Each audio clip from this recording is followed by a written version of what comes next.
Hello colleagues, this is Darinka Mangino from Lexica Aula Virtual para Intérpretes. I am a conference interpreter and interpreter trainer based in Mexico City. I would like to share with you a couple of tips on how to listen to your boothmate while working from home using distance interpreting. This is where I work, and what I do is to have one computer as my virtual console only, and I use one monitor connected to it through an HDMI cable, so I can devote this set of devices for my virtual console. So what I do is that I use a separate computer, which I'm using to record this video, and this computer is also connected to this second monitor with an HDMI cable. So what I do, since I don't like using another headset on top of what I'm using right now, and my personal preference is that I don't like earbuds very much, so that I have found a way to listen to my colleague and the floor at the same time without using a separate headset. So what I do is this.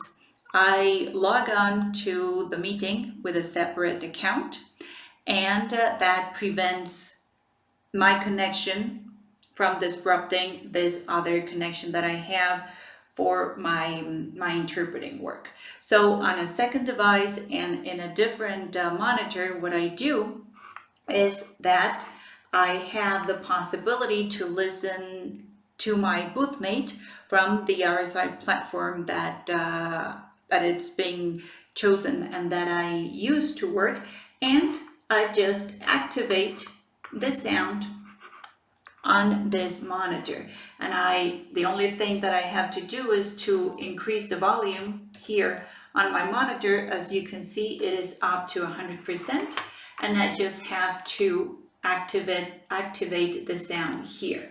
Here I have a TED video, and if I activate the sound, I hope you listen to it, it's coming out from this monitor. So while I'm not interpreting, I can listen to my colleague and have one ear uncovered. So that helps me rest each one of my ears, and in my case, I switch ears depending on which side of the booth I'm sitting, or if I have been interpreting with this side of my head. When I'm not, I rest that way, so I can keep listening to my boothmate without having to use a mixer and without having to use a separate headset.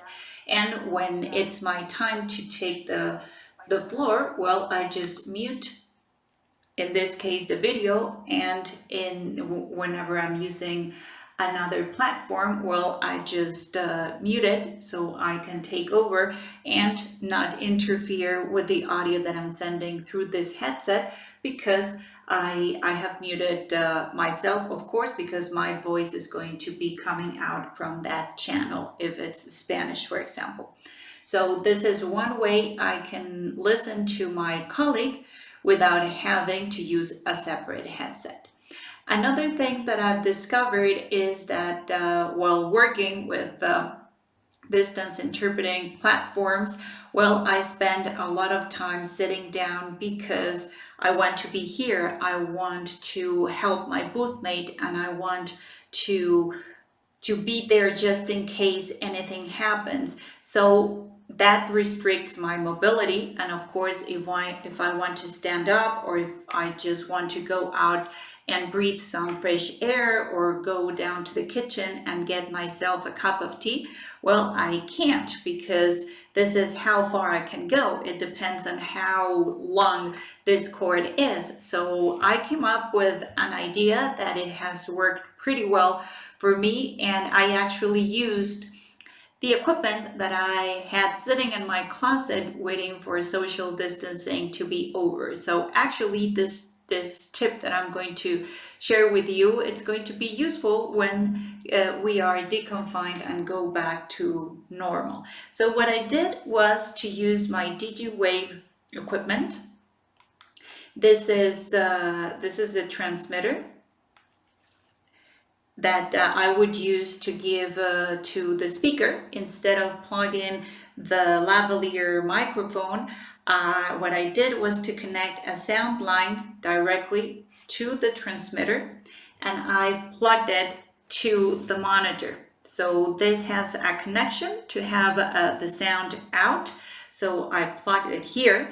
So I just had to configure the transmitter the same way you would configure it as a portable interpretation equipment with your DigiWave. So just make sure that you set the volume to 0. Otherwise, it would give you an unnecessary acoustic shock. So just bear in mind that if you're going to use your DigiWave device as a transmitter to get the voice of your boothmate in it, so you can then leave your office just by turning on one of your receivers and with another headset, so you can go and breathe and walk a little bit without missing any detail. Because anyway, if I'm going to send any information that my colleague needs, it would be on my phone.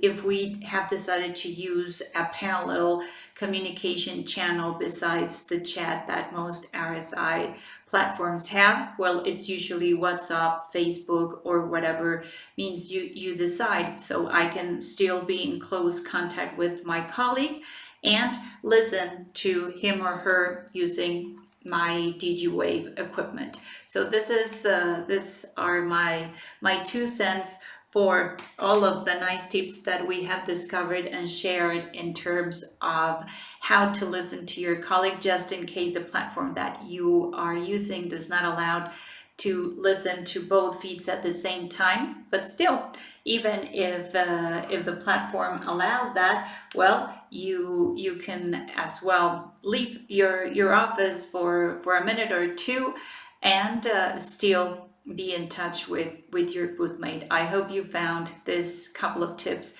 useful.